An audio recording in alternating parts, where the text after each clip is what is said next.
Fala galera investidora, beleza? Tô aí agora trazendo mais um vídeo pro canal, mais um resumo de um relatório de um ativo. E se você investe, se você gosta desse tipo de conteúdo, já se inscreve no canal, já habilita aí as notificações para não perder as novidades. E assiste o vídeo até o final, porque eu posso estar trazendo informações que não estão nem no próprio relatório. E já aproveita também, deixa a sugestão de vocês aí de qual ativo vocês gostariam que eu tivesse fazendo análise.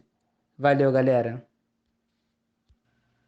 Fala galera, bora falar aí do relatório do segundo trimestre de 2023 da Vale.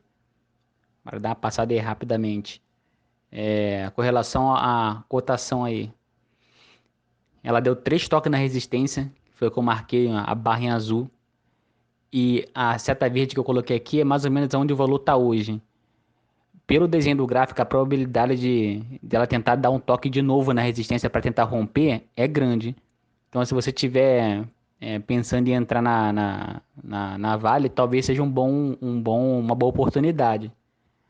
Acompanhe as próximas semanas para ver se o gráfico vai tender para baixo. Aparentemente não tá dando cara que vai ser isso. E faz a sua análise aí. Mas a princípio parece ser uma boa oportunidade aqui de estar entrando e estar pegando essa valorização aqui até na resistência. Fica atento aí. Com relação aos indicadores, nesse momento que eu estou gravando, a cotação está em 67 e 63. A valorização, nesse período de 12 meses aí, 4,75%. O preço BVP não tá basicamente no preço justo. Como eu falei, casa de acordo com aquele gráfico lá, ela ainda está com um bom valor para dar entrada. E o yield aí dela está em 8,42%, né? É um yield bom para uma empresa que não só paga dividendo, mas como também investe nela mesma para estar valorizando o valor de cada cota aí. Com relação a outros indicadores aí, e estão bem interessantes para a Vale. O ROI, dependendo do segmento da empresa, 15 aí já é o ROI padrão. Ela está com 30, está com um ROI bom. Os dois indicadores que é a Gardella aí, 8,95% e 17,41%. Tem boa perspectiva, vale a empresa que tende a valorizar a longo prazo. E o ROIC aí também, 20,51%, né? O previsto aí, um default aí seria mais ou menos uns 10. Também está com um indicador bom.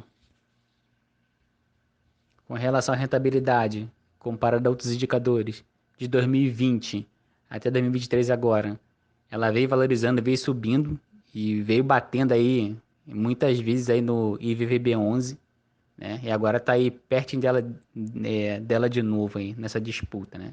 Então assim, valorizou bem e tá aí disputando de perto com um dos principais indicadores de mercado. Aqui isso é muito mistério, conforme eu falei aí, Vale a empresa para longo prazo, tá aí num prazo de 10 anos, já contando com desconto da inflação, tá rendendo 117%. Rapidão, galera. Não esquece de se inscrever no canal e acionar a notificação. Valeu! Agora olhando para o demonstrativo de resultados. A receita aí, no segundo trimestre de 2023, foi maior do que toda a despesa do período. Então até aí tá tranquilo. O lucro líquido saiu com 928 aí milhões e vai distribuir para os acionistas aí 892. Só que fica uma observação aí, né? Comparado ao segundo trimestre de 2022, a receita foi menor. Comparado ao primeiro trimestre de 2023, a receita foi maior. E a despesa também. A despesa caiu se comparado ao segundo trimestre de 2022 e subiu se comparado ao primeiro trimestre de 2023. E igualmente é o, o que foi distribuído aos acionistas também. Teve uma diferença brutal, né? De 6,151 para 892.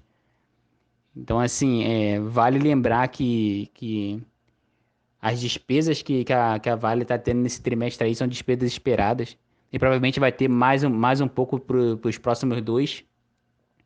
Que além do cenário macro, né, econômico não está ajudando, o preço dos minérios que a Vale negocia, que ela exporta e tudo mais lá fora aumentou, então ela começa a ter um prejuízo. A diferença de câmbio também, o valor do câmbio aí também dificulta um pouco a Vale nesse sentido. E também o que desfocou bastante para ela foi a indenização que ela está fazendo, os acertos, enfim, tudo que envolve Brumadinho, né? E que também tá tirando uma farpela boa dela. Então, assim, tirando esses fatores que diretamente, os fatores externos aí, que diretamente não são de responsabilidade da Vale, tirando a Brumadinho, claro, ela teria ido muito melhor no período, né? E aí, confirmando o que eu falei anteriormente aqui sobre alguns fatores externos e sobre Brumadinho, etc., também tem outras informações interessantes quando a gente olha do porquê que ela teve mais despesa nesse trimestre também. E só para dar uma ideia melhor, olhando o fluxo de caixa desse segundo trimestre de 2023, olha aqui, ó, despesa de Brumadinho e descaracterização. Tudo que envolve lá aquele incidente lá, indenização e um monte de coisa aqui, ó. E mais para frente ali, eu cliquei ali, ó, mais valorização, no menos 572 ali, ó. Só esse pedaço ali. Dá para ver que teve a emissão de bonde aí, que a Vale tá fazendo essa emissão para estar captando grana.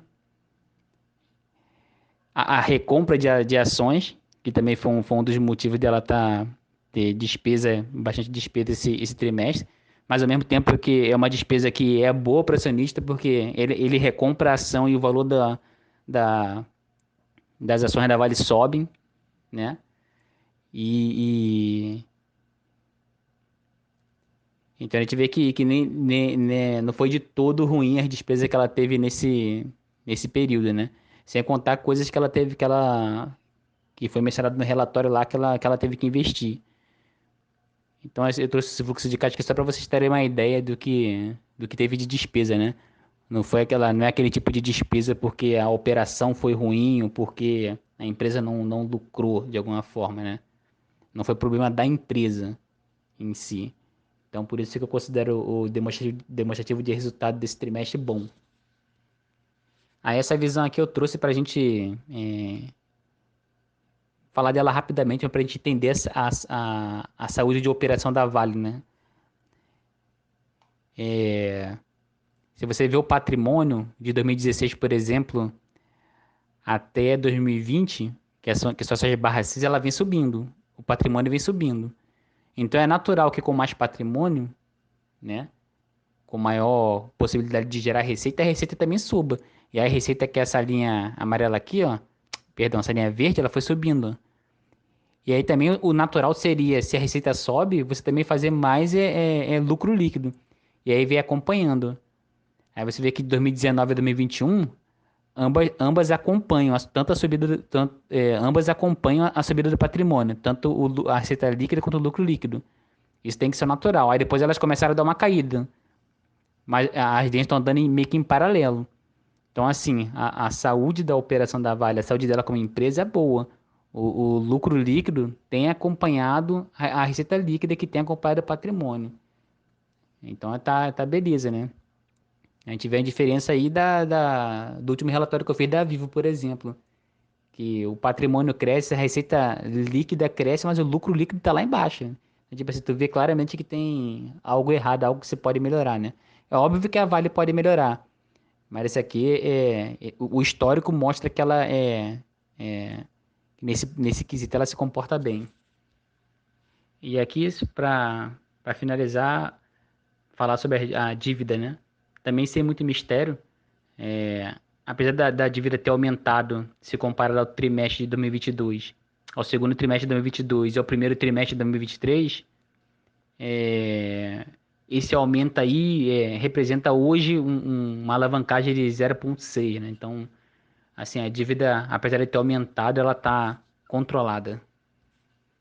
Então, as considerações finais aí, a Vale terminou o trimestre aí positivo, vamos dizer assim, porém com despesas já previstas, tem um grande potencial para valorizar, tem feito investimento para valorizar mais e recompensar os acionistas, no caso aí a compra de recompra de ações.